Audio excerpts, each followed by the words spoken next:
may client, may walk-in. Ito, pabili yata ito. Ayan.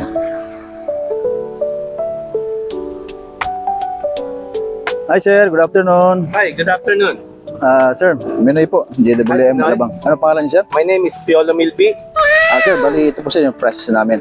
Kasi sir, napapansin ko, kanina pa po kayo tumitingin eh. Ano pong kailangan niyo sir? Yes, interesado ako dito sa, is this the Aura 400? Yes sir. Bali, ito po yung aming fully electric vehicle sir. Itong Aura 400. Napakaganda nito sir. Tapos, very premium, elegant, at saka luxurious yung dating niya. Maganda to sir pang araw-araw na panggagamit.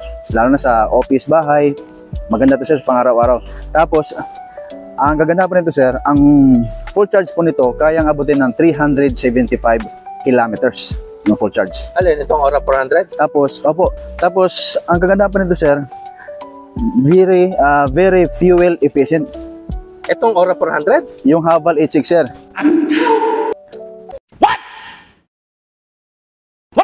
Sir, yung aming Haval H6. Ito sir, kagandahan nito sir ng SUV na to. Maganda gamitin siya lalo na sa family use, pang araw-araw. Kasi sir, ito kasi sir, naka pure hybrid po tayo. So, ibig sabihin, meron siyang artificial intelligent technology. Itong Haval H6 natin. From 0 to 30 kilometers per hour, ang gumagana sa kanya is electric.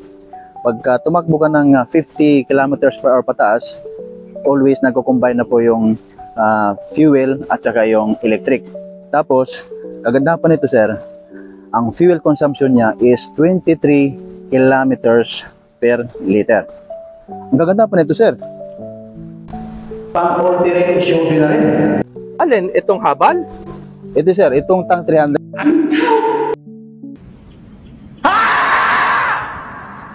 So, ito naman sir yung aming Tang 300. Napakaganda nito gamitin sir, lalo-lalo na kung mahilig po kayo mag-hiking, sumasama sa mga off-road activities. Kasi ito sir, pwede kang gumamit nito ng 2-wheel drive at saka 4-wheel drive. Kagandahan pa nito sir, itong Tang 300 po natin is naka 2.0 liters turbo charge. Tapos, meron siyang napaka-unique na safety features, yung tank turn. Ibig sabihin, pag mabilis yung takbo mo, tapos kung gusto mo mabilis ang U-turn mo, pipindutin nyo lang po yung tank turn. Tapos meron din siyang tinatawag na tank roll. Yung, di ba sir, pag nag-hiking kayo, no? Papunta kayo sa bundok, hindi ka na kailangan umapak ng gasolina. So, pipindutin mo lang yung tank roll, siya na po yung bahala, tatakbo dahan-dahan ng mga 5 to 12 kilometers. Kaya napakagandang ito gamitin sir, itong aming all-terrain SUV Tang 300. Tapos ang kaganda pa nito sir, kaya mo siyang kargahan ng 1 ton. Alin, itong Tang 300? Hindi sir, itong Canon Lux 4x2 sir. Kayo na ako mausap dito ha. Nakakapikon to, hindi ko maintindihan eh ha? Ha? Sasapakin ko yan. Ito naman sir yung isa namin na Canon pickup. Ito sir, pang araw-araw mo na business, kung anong klaseng business mo yan, pang farm, pang hardware, lalo na sa mga engineer, pang regalo mo sa mga engineer mo, sa mining. Kasi sir, ito ang tinatawag namin na pick-up na the working horse. So, kaganda nitong Canon pick-up namin sir, is pang off-road, ganda yung forma, tapos naka 2.0 turbo diesel. So, matipid sa diesel po yan. Tapos kaganda pa nito sir, sa pang-araw-araw mo na gagamitin, hindi ka problema kasi yung warranty po nito sir, naka 7 years or 200,000 kilometers, whichever comes first. Plus, yung powertrain sir, ibig sabihin yung engine, transmission, differential, 10 years or 1 million kilometers. Kaya maganda to sir pang araw-araw na gamit, lalo sa mga pang-business nyo. So, kayo sir, ano po ang napili nyong sasakyan sir? Well, sa lahat ng sinabi mo, na-stress ako. Sige na, kukunin ko na lahat. But before that, I need to talk to your manager. Ano nga ba yung pangalan ng manager mo? Si Ma'am C. Sige sir, punta ko si Ma'am C. Tapos sir, bibili mo na natin sir? Lahat. Bibilin ko na lahat yan. Cash. Sige sir, kukuha lang ko sir. Basta, I need to talk to your manager. What's her name again? Sige sir, matutuwa talaga si Ma'am Sinya sir. Matutuwa si Ma'am Sinya sir. Kukuha lang ko siya ng resibo. Saan? Sa GWM? Hindi sir, sa Auto Icon.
Canon Lux 4x2 sir. Itong aming Canon Lux pickup.